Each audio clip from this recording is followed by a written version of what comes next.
The air was thick with smoke. Black clouds rose from the burning village, twisting into the sky like the screams of the fallen.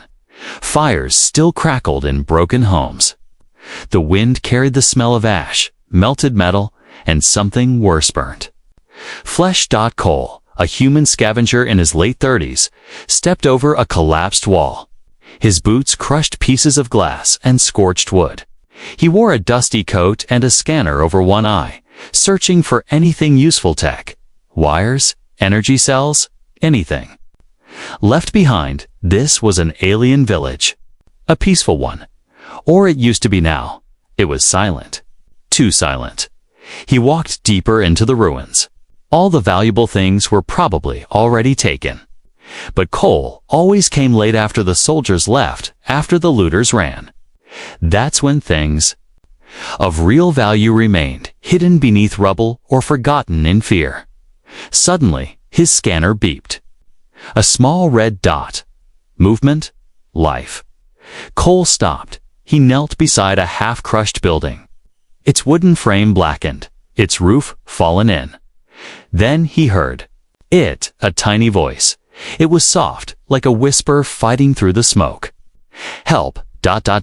Please. Cole's heart skipped. He leaned closer, brushing aside a burnt curtain.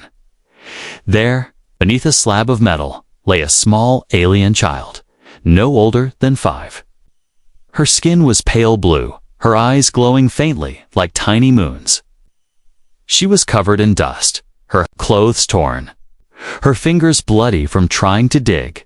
She stared at him, scared, shivering. Crying. Cole didn't move. In all his years scavenging, he had never seen something so broken. He slowly reached out a hand, but the child flinched. Then she whispered again, barely louder than the wind. Please save my mother. Cole blinked. He looked around. No sign of movement. No sign of anyone else. He crouched lower and asked, gently, where is she? The girl pointed a tiny finger toward the heart of the burning building behind her. Inside, she's trapped. I couldn't move the rocks. Smoke rose from the doorway. The walls trembled, ready to fall at any moment. Cole looked up at the sky. No drones nearby. No other humans around. Only this child. And her mother? Wait here, he said. The girl's fingers tightened around his wrist. Please. He looked into her eyes. They weren't just asking for help. They were begging to believe in someone. He gently pulled free and rushed inside. Inside, it was like stepping into an oven. Heat blasted his face. The air was dry, bitter. His boots slipped on the blackened floor. He pushed through hanging wires and broken beams. Then he saw her. The mother? She was pinned beneath a support beam, one arm outstretched, her chest rising, and falling in short, painful breaths.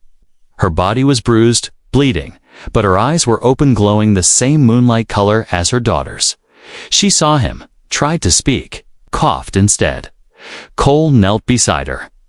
I'm here to help, he said quickly. Her eyes widened. You're human. He nodded. Yes, stay still. He placed both hands on the beam. It was heavy, thick. The heat made his palms burn. But he didn't stop. He pressed harder, using all his weight. The mother screamed in pain as the beam shifted. Almost there, he said, gritting his teeth. Just hold on, with one last push. The beam rolled off her legs. She gasped in agony and passed out. Cole didn't wait. He pulled her up, threw her over his shoulder. The smoke grew thicker now, biting at his eyes. Suddenly, the wall behind him cracked. Then came the sound, low, growling, mechanical. He turned. Something moved in the smoke. Thin, snake-like cables wriggled out from the shadows. Defense vines. Alive. The village wasn't just destroyed, was defended. These were biowires designed to trap intruders. Cole ran. The vines lunged, missing him by inches. He stumbled over broken chairs and furniture, dragging the mother with him. He reached the doorway. The child was there, waiting, arms outstretched, crying. "Run!" he shouted. They escaped just as the house behind them collapsed. The child threw herself over her mother, hugging her tightly. "Mommy, Mommy." Cole dropped to his knees, coughing hard, the taste of fire in his throat. The mother stirred. She opened her eyes slowly, looked at her daughter. Then at Cole. She tried to speak. "Why? Help us." Cole didn't answer. He didn't know why. Maybe it was the child's voice. Maybe the smoke. Maybe just the silence in his own heart. But he had chosen, and now he was involved. The flames had died down, but danger still breathed in the broken earth. Cole sat beside the alien mother and her daughter, both resting under a half-broken shelter, made from 2 steel panels and his own scavenger cloak. The wind still carried smoke, but it was thinner now, and the sky had turned a soft orange like it was morning. The alien child curled up beside her mother, who was unconscious. The child's fingers never left her mother's hand. Her name, he had finally learned, was Luma. "Will she wake up?" Luma asked, her voice dry and low. Cole didn't know. He wasn't a doctor. He wasn't even a soldier. Just a man who picked through the leftovers of war. But he said softly, "She will, I promise." Luma blinked slowly, trusting him. And that scared him more than the fire. Cole stood up, looking toward the deeper part of the ruined village. There were still supplies in there, maybe medicine, maybe something to help the mother. He tightened his gloves, checked his old knife, and stepped into the ashes once again as he walked through the dark. Cracked ground, every step echoed like a warning. This place wasn't just burned. It was angry. He reached what used to be a medical station. It had been built into the ground, partially underground. The entrance was blackened, the door twisted. Cole squeezed through. Inside, it was strangely quiet. Lights blinked weakly on one wall. Shelves were half burned, half standing. Broken bottles and crushed boxes littered the ground. Then something made him stop. A sound, drip, drip. Cole turned toward the sound and froze in the far corner. Wrapped in scorched sheets, something moved. He stepped closer, pulled his flashlight. A low red beam crossed the room. Then a face turned toward him. A face. Without eyes, skin white, almost melted. Lips cracked wide open. It wasn't dead. It was alive. Or partly alive. "Help me." The creature rasped, clawing toward him. Cole backed away. His heart raced. This wasn't a person. It was what was left of one. Some poor soul trapped in the fire too long. Mutated, broken, lost. The thing tried to crawl toward him, its fingers scratching the floor like nails on glass. Cole turned and ran outside. He leaned against a wall, gasping for breath. His lungs burned not from smoke but fear. What had happened here? He looked at the small vial in his hand. He'd grabbed it on the way out. It read cell repair serum. Gen 4A. Alien tech. Might work, might not. But it was the only chance. He returned to the shelter. Luma sat quietly, wiping ash from her mother's face with her sleeve. When she saw him, her eyes lit up with hope. "Did you find something?" Cole nodded and knelt beside the mother. Her breathing was weak. "This might help," he said. Showing the vial, Luma looked at it like it was magic. Cole cleaned a spot on the mother's arm and injected the serum slowly. Then they waited minutes. Passed. The wind whispered through the ruins. A piece of metal fell somewhere in the distance. Nothing changed until her fingers twitched. Then her head moved. She coughed. Once, twice, and then, finally, her eyes opened. Luma let out a cry and threw herself onto her mother. "Mama?" The mother groaned softly and hugged her back with weak arms. Cole stood, letting them have the moment. The mother looked at him with confusion and pain in her eyes. "You help me again." Cole gave a small nod. "It wasn't much. I came back into the fire." He shrugged. "You needed saving." She tried to speak more, but her voice cracked. Her body was still fragile. "Rest," Cole said. "We'll move soon." The mother's eyes scanned the sky. "No, we can't stay here." "Why?" She looked at him with fear. "Because they're coming. The ones who did this." Cole's stomach tightened. He looked at Luma, then at the smoke in the sky. "Who are they?" The mother whispered, something in her native tongue, then translated, "Hunters. Like soldiers." She shook her head. "Worse. They don't just kill. They erase. Evidence, survivors, witnesses." Cole swallowed hard. "How long?" The mother closed her eyes. By nightfall, Cole looked up. The sun was already leaning toward the horizon. They had only hours. He turned and began packing.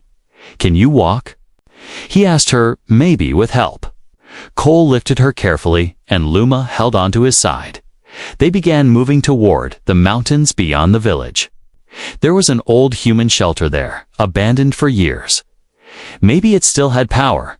Maybe it could hide them, but they had to hurry, because the hunters were coming, and smoke wasn't the only thing that rose behind them anymore. The sun dropped low behind the broken mountains, casting long shadows over the ash-covered land. The sky turned dark purple, and the wind carried the cold bite of night. But worse than the cold was the silence. It wasn't peaceful. It was the silence before something hunted. Cole moved fast, holding the alien mother upright with one arm. Luma, the little girl, walked beside them, her hand gripping Cole's shirt tightly. She didn't speak much now. Her eyes were wide, alert. She knew danger was close. They had to reach shelter before nightfall. The mother groaned with every step. Her wound still healing. The serum had helped, but it wasn't enough. Her strength was fading. Still, she said nothing. Not one word of thanks. Not one question. Only silence. Finally, Cole couldn't take it anymore. "You gonna tell me your name?" he asked, not looking. At her dot, the mother didn't answer. "I saved you. Twice. I think I earned that much." She was quiet.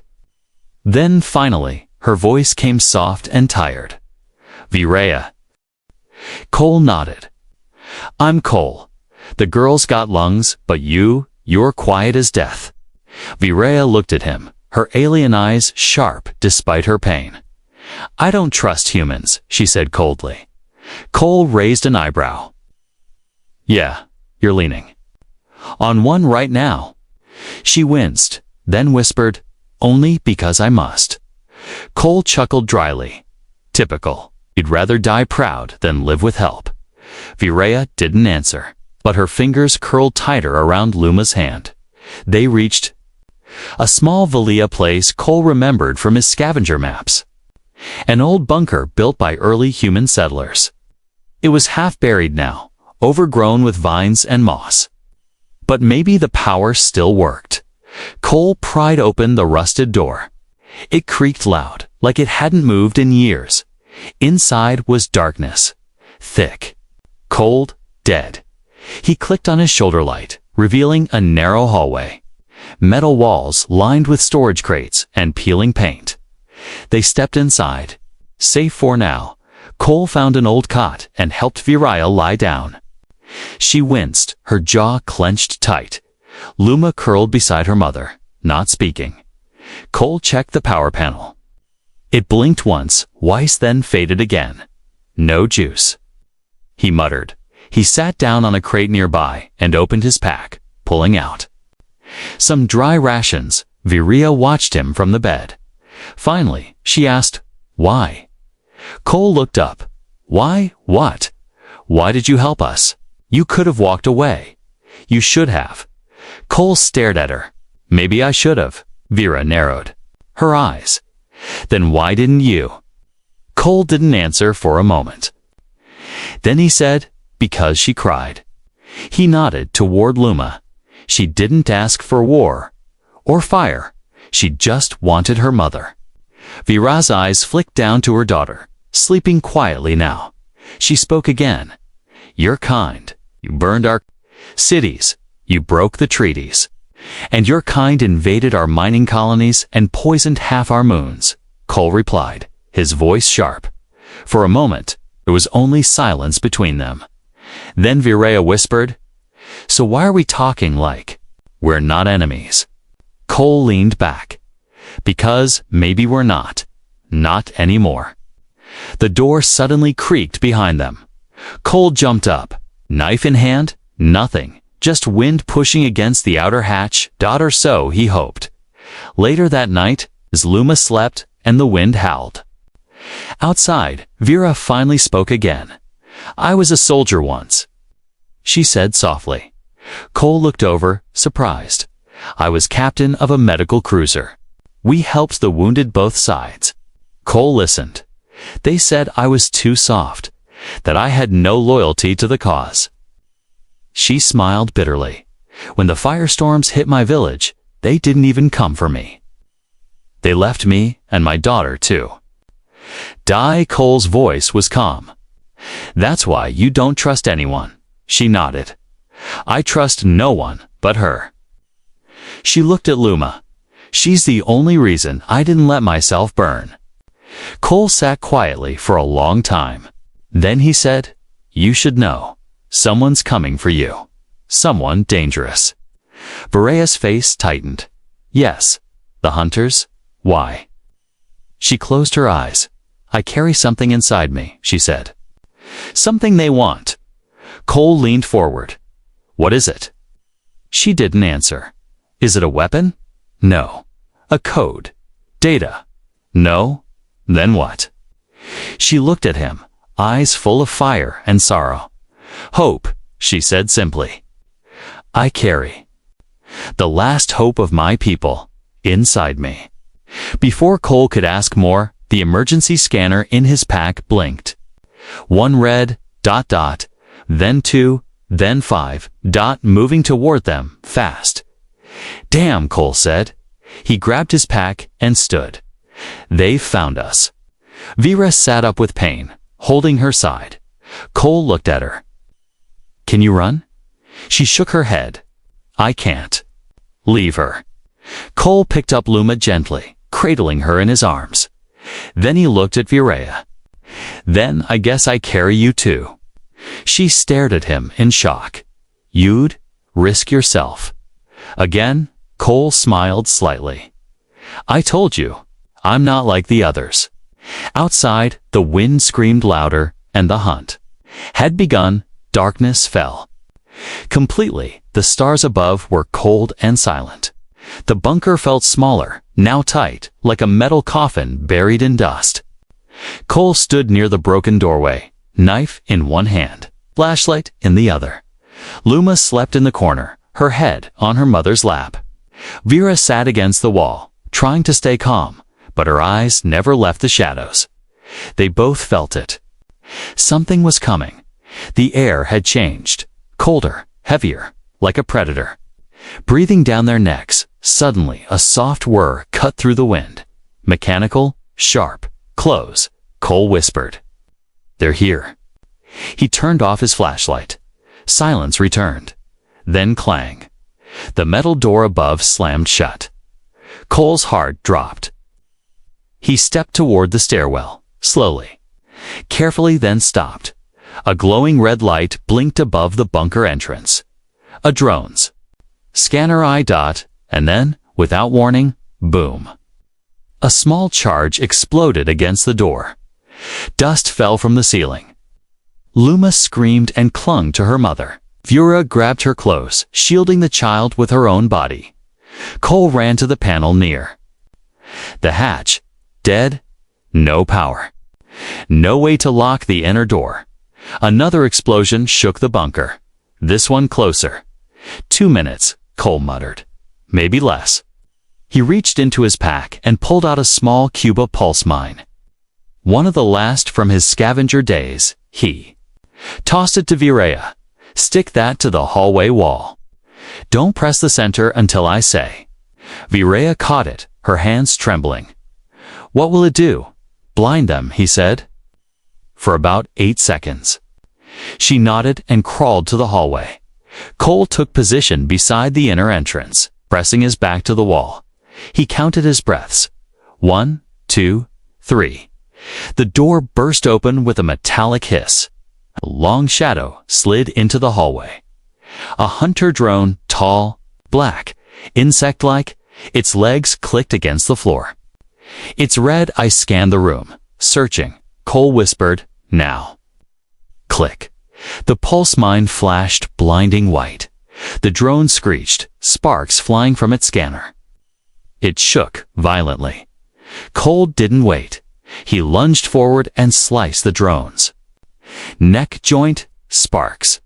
Oil, clank. The drone collapsed, but more sounds came from above. Too many. Cole turned to Viraya. We can't fight them all. We need to run. Now. They grabbed what little they had. Cole lifted Luma again, her tiny arms wrapping around his neck. Viraya limped after him, clutching the wall to stay upright.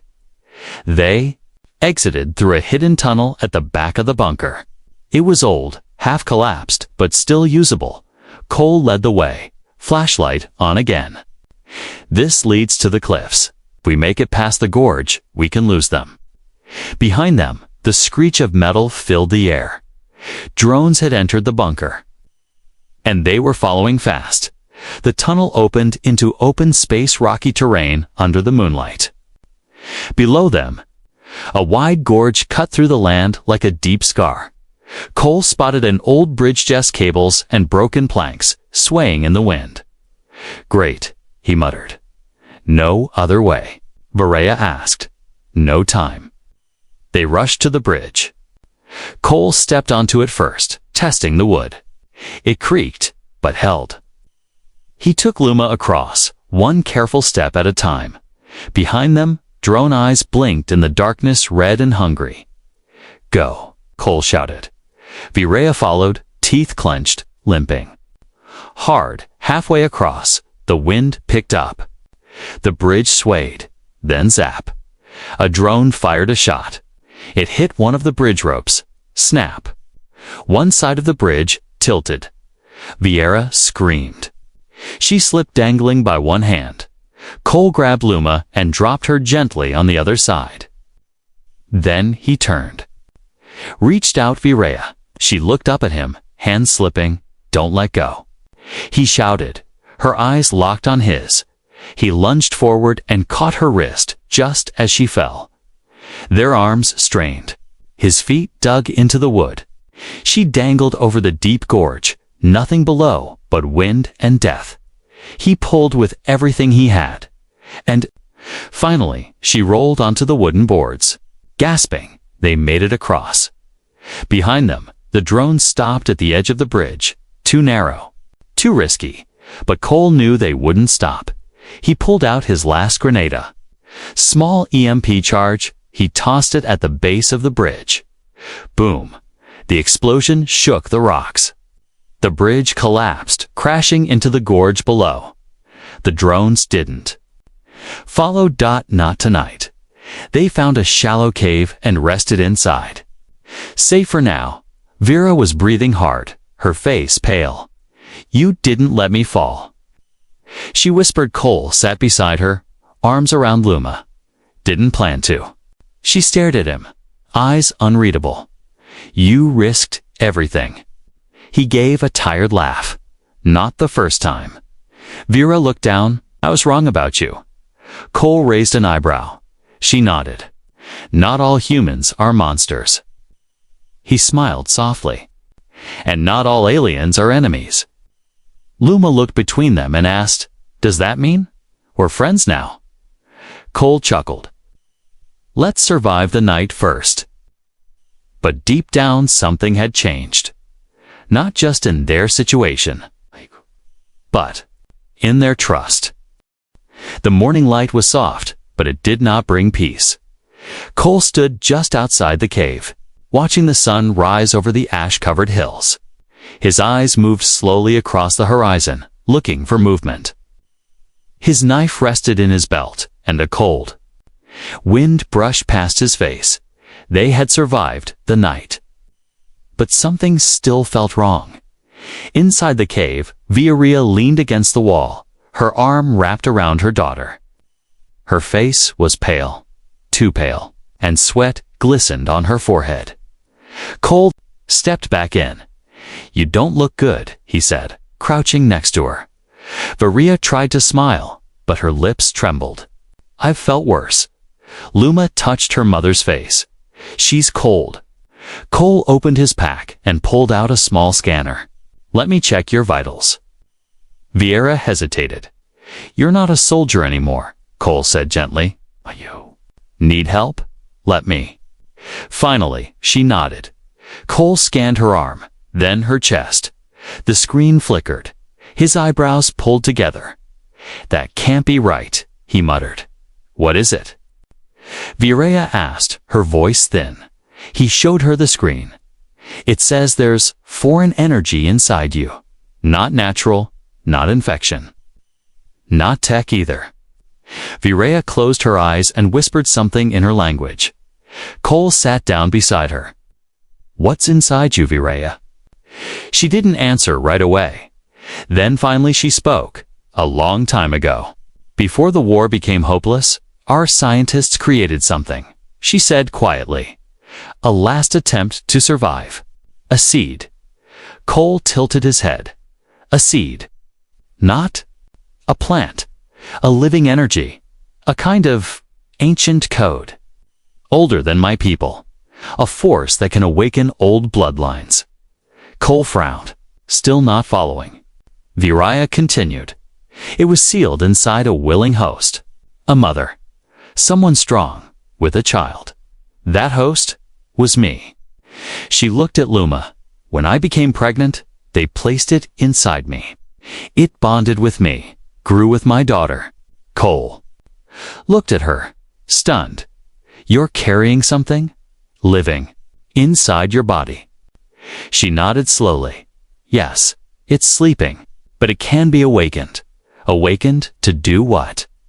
She looked straight at him now. "To change everything."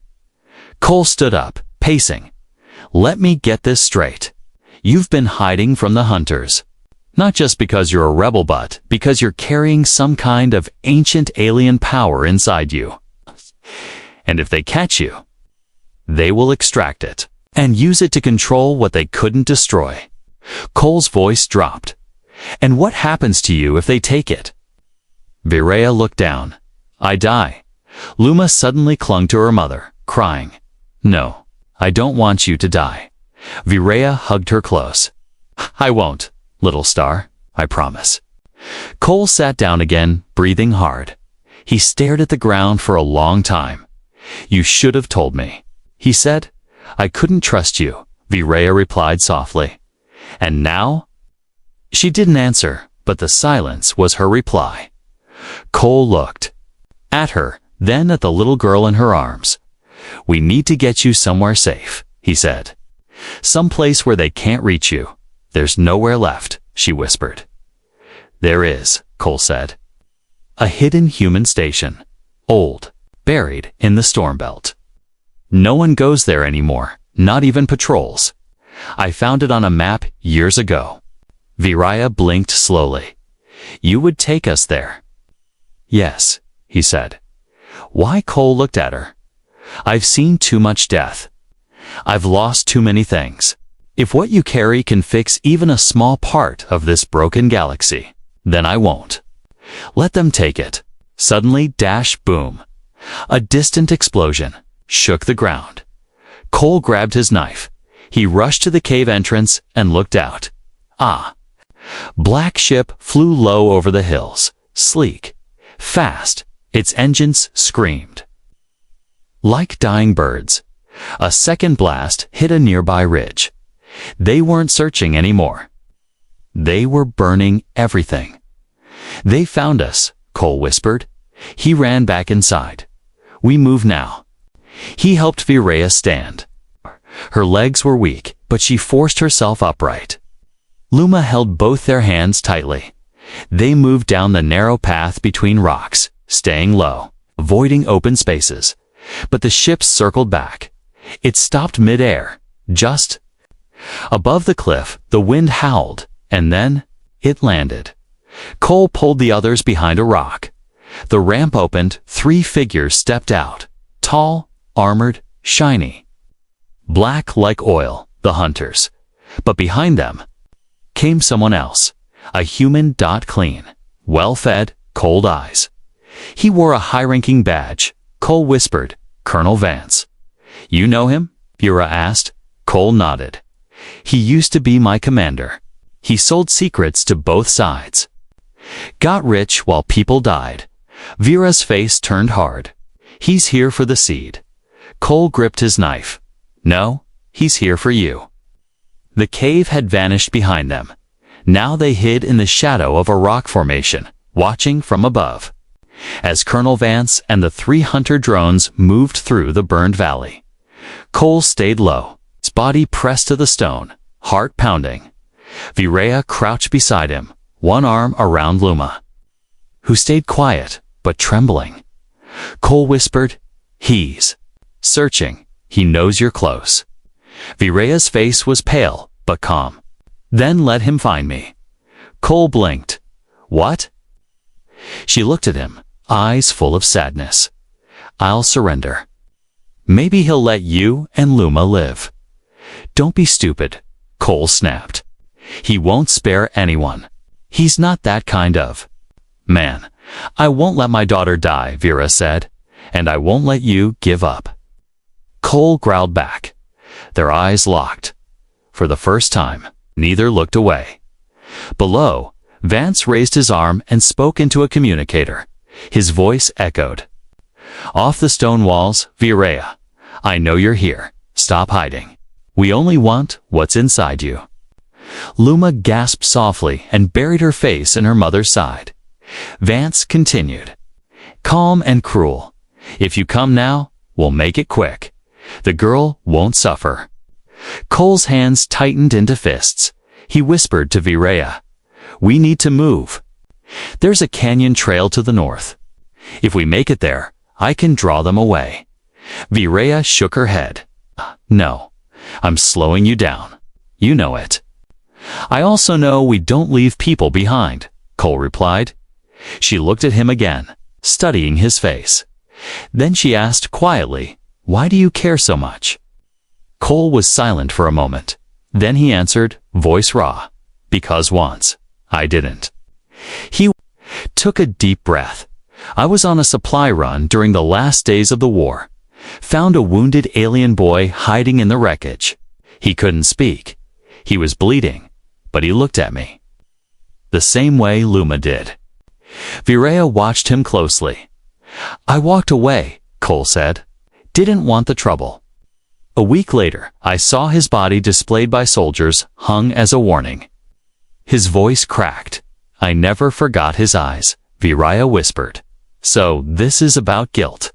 Cole looked at her. No, it's about making it right. Suddenly, a flash of light. A red beam. Too late. One of the hunter drones had spotted movement on the rocks. Run! Cole shouted. He grabbed Luma. Virea stumbled behind them.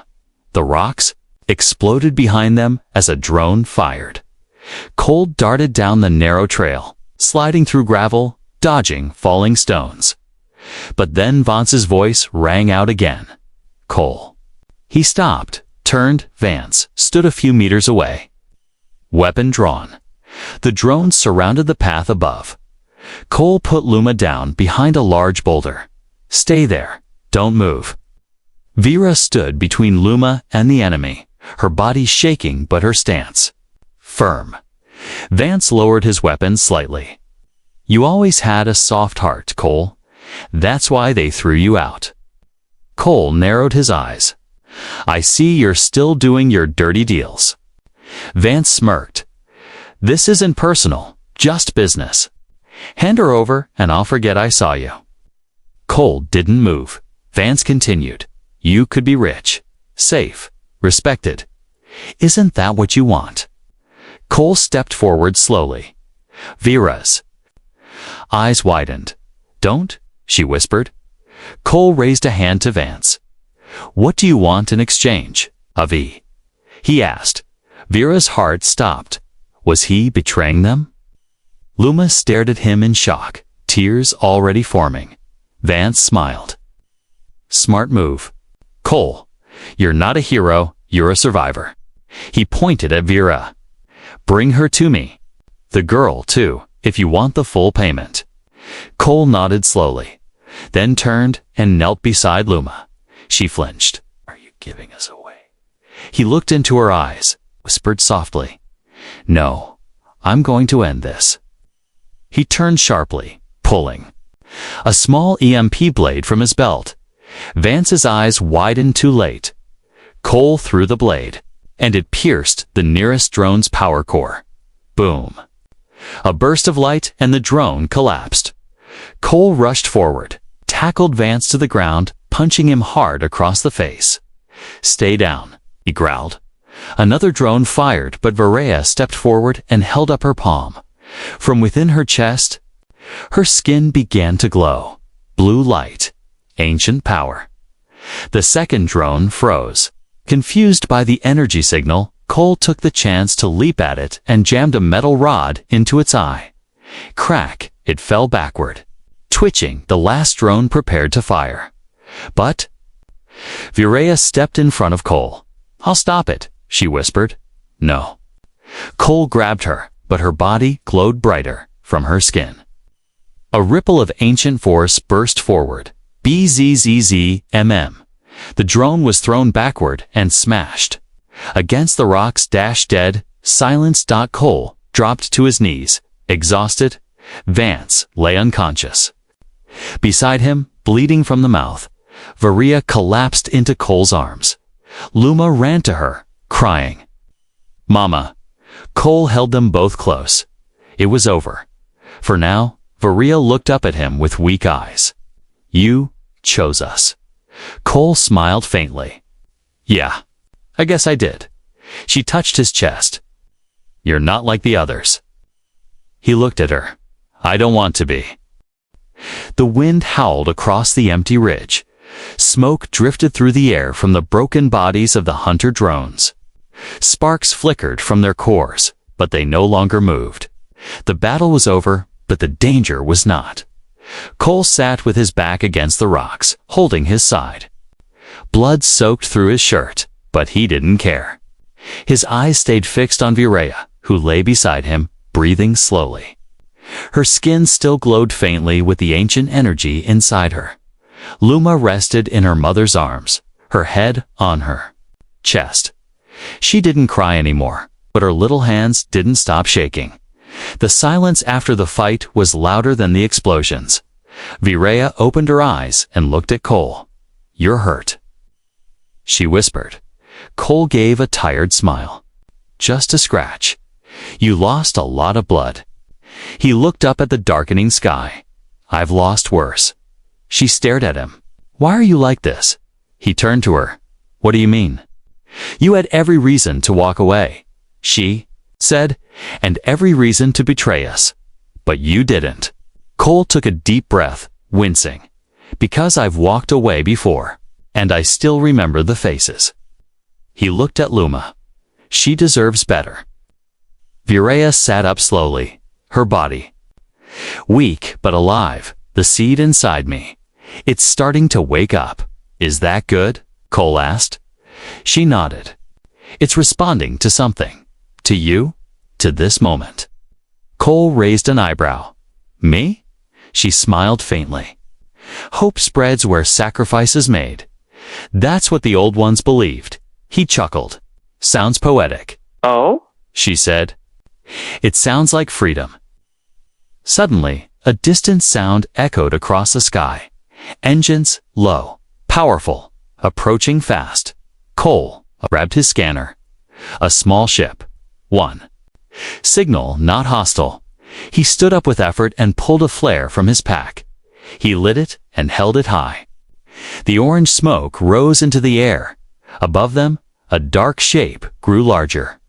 A ship not military, an old human scout cruiser, probably responding to the explosion reports. Cole looked back at Virea. "Can you fly?" "I was a captain before I was a refugee," she replied with a smirk. The ship landed with a rough hiss. Kicking up dust and ash, the side door opened. A tired-looking pilot in a ragged coat stepped out. He saw Cole and frowned. "Friend or foe?" Cole raised both hands. "Depends. You looking to be paid or to save a life?" The pilot stared at Virea's glowing skin and Luma's tired face. Then he lowered his weapon. "I've got space for 3, he said. "And no questions." Cole smiled. "Then you're exactly who we need." Inside the ship, Cole strapped in beside Luma, while Virea took the co-pilot seat as the engines roared to life. Cole looked out the window. The valley below disappeared. Into the smoke. The place where everything had begun, where fire and fear had almost taken everything. Now, they were rising above it. Luma leaned into Cole's side. "Where are we going?" "Somewhere quiet," he said. "Somewhere safe." She looked up at him. "Will you stay with us?" He paused, then he nodded. "If you'll have me," she smiled. Hours passed. The ship moved beyond the war zones, slipping into the storm belt where sensors failed and no one chased. Virea finally spoke. "There's a place, an old rebel moon station. It was buried years ago. They say the seed came from there. You want to take it back?" Cole asked. "I want to finish what my people started," she said, "but this time, not alone." She looked at him. "We could build something better." Cole stared at her, then nodded. Later, as Luma slept beside them, Cole and Virea stood. Near the ship's viewing port, the stars stretched out before them, endless and glowing. "Do you believe in destiny?" she asked. He shook his head. "No, but I believe in second chances." She reached for his hand. He didn't pull away as they disappeared into the stars. The ship's log recorded a new mission name, Operation Hopefire. Not a rescue, not a war, but a beginning.